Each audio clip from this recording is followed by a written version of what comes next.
So I think it's an incredible contrast that on Wednesday, extreme MAGA Republicans in the House defend, coddle, and continue to play footsie with serial fraudster George Santos.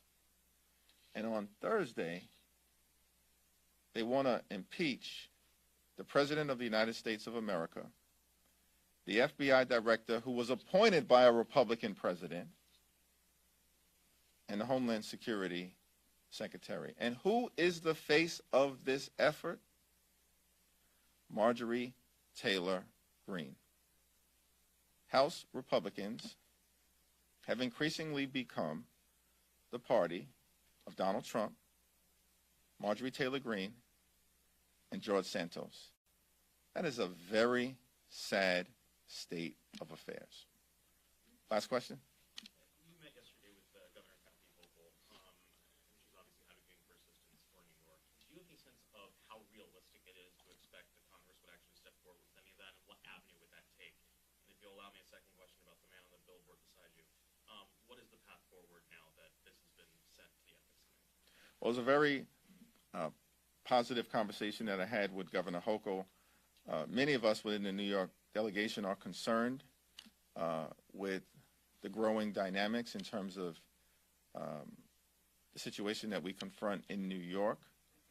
And I've heard from people all across the spectrum, back at home in New York, that we really need to increase the amount of federal resources provided to New York so that New York City and our state can continue to provide for individuals who are seeking asylum or who have fled potential persecution in other countries with the humanity consistent with who we are as a country and certainly who we've been in the city of New York. But this cannot be done without federal assistance, and we certainly are going to continue to aggressively push for that assistance, and it needs to come to New York City sooner rather than later.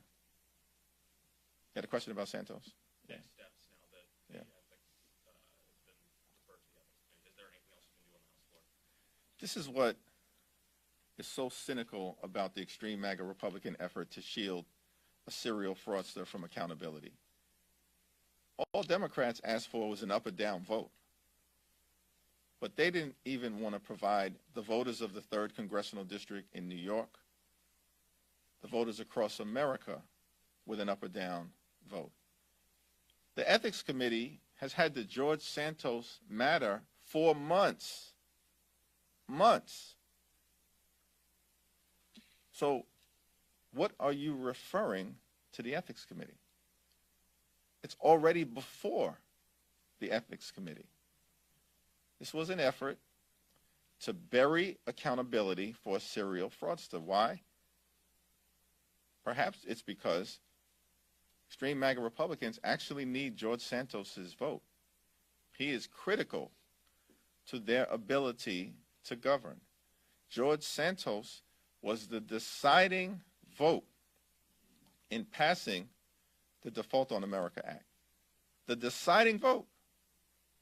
And to me, that explains, in part, the actions that have been taken by this extreme MAGA Republican majority.